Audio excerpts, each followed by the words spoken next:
Selamünaleyküm. Herkesin günü hayrola. Hatice ile Dikişe Dair'e hoş geldiniz. Bugün sizlerle birlikte parça ipleri değerlendirmeye çalışacağız inşallah. Şöyle elimde 4 metreye yakın ipim var.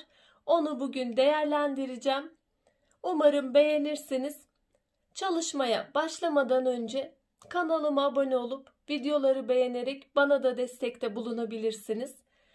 Yandaki zil işaretini tıklarsanız bir sonraki videolardan da haberdar olabilirsiniz. Ayrıca aynı isimle bizi Instagram'dan da takip edebilirsiniz. İsteklerinizi oradan da ulaştırabilirsiniz. Elimizden geldiği kadar, dilimizin döndüğü kadar yardımcı olmaya çalışıyoruz. Şimdi elimde yaklaşık olarak benim 4 metre, şuraya kadar geleceğim.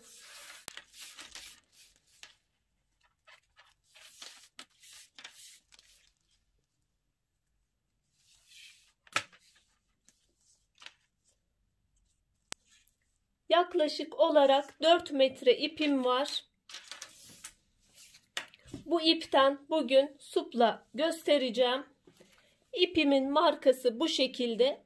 El örgü yünleri örgü ipi olarak geçiyor. Sitesi.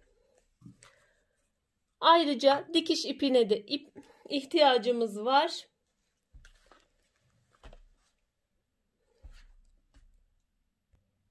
Ayrıca şunu da belirtmek istiyorum. Bir ipten 2 tane supla, bir tane de bardak altlığı çıktı. Şimdi çalışmamıza geçebiliriz. Öncelikle şöyle elimizde madeni para büyüklüğünde küçük bir daire oluşturacağız. Bu şekilde oluşturuyoruz. Tansiyon ayarını da 4'e alıyorum. O da gelen sorulardan. Makinede hiçbir zorluk yaşamıyor bu ip. Örgü ip olduğu için çok kolay bir şekilde yapılıyor. Ayrıca dikişimizi de zikzak konumuna getiriyoruz. Zikzak ayarıyla dikeceğiz. Şimdi makineye yerleştiriyorum. İp makinenin bu tarafından, yani sağ tarafımızdan gelecek şekilde yerleştiriyorum. Orta kısmı sonunda alacağım. Çünkü ilk başta biraz zorlayabilir.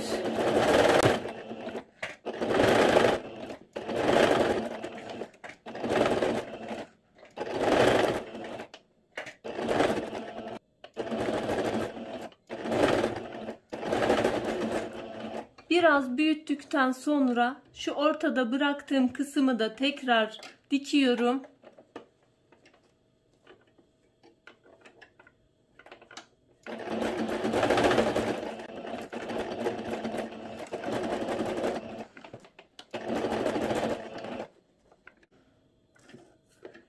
Şimdi bu ipleri temizleyeceğim sonunda. Devam ediyorum. Bıraktığım yerden. Şöyle sol elimizle suplamıza yön veriyoruz. Sağ elimizle de ipi hareket ettiriyoruz.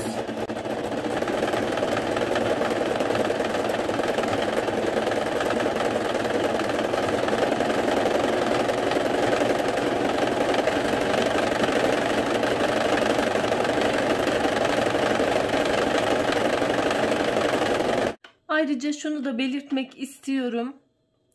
Çok fazla çektirirseniz büzüşebilir. Fazla bırakırsanız floşlanabilir. Normal kendi halinde çok çektirmeden olduğu gibi yapın. Ütü de zaten düzelecektir. Yaptıkça da, büyüdükçe de, devresi büyüdükçe de daha da kolay bir şekilde devam ediyoruz. İlk başı biraz zor. O şekilde, gösterdiğim şekilde yapıldığı zaman o da ortadan kalkmış oluyor.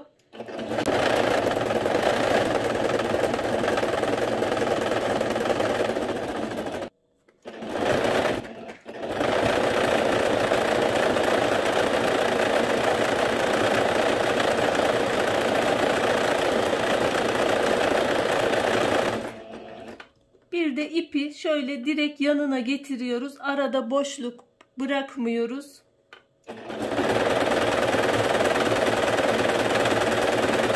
Bunu istediğimiz çapta yapacağız.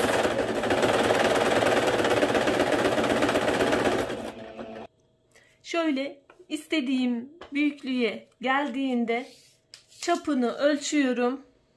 Ben 14 santim yapacağım.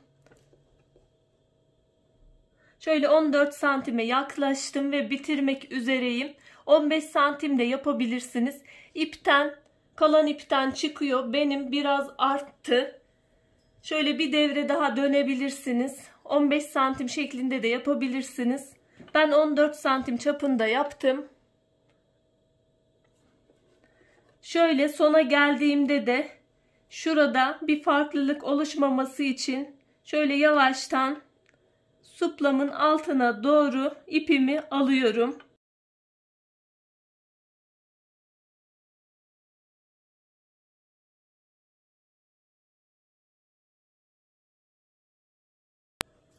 Sona yaklaştığımda da ipimi altına doğru almıştım zaten. Şöyle burada sıfırlıyorum.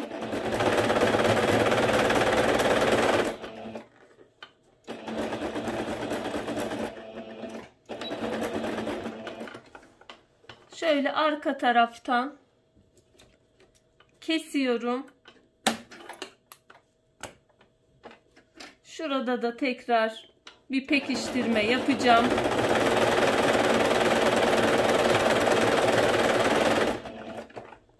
Böylelikle bitirmiş olacağım.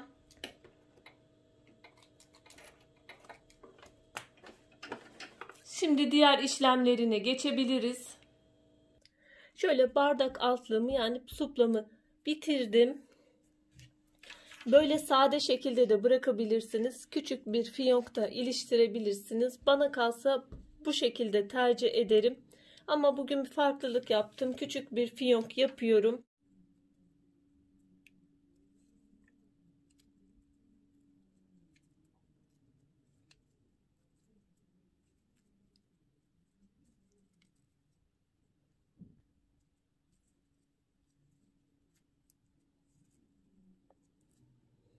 Bu şekilde dikiyorum.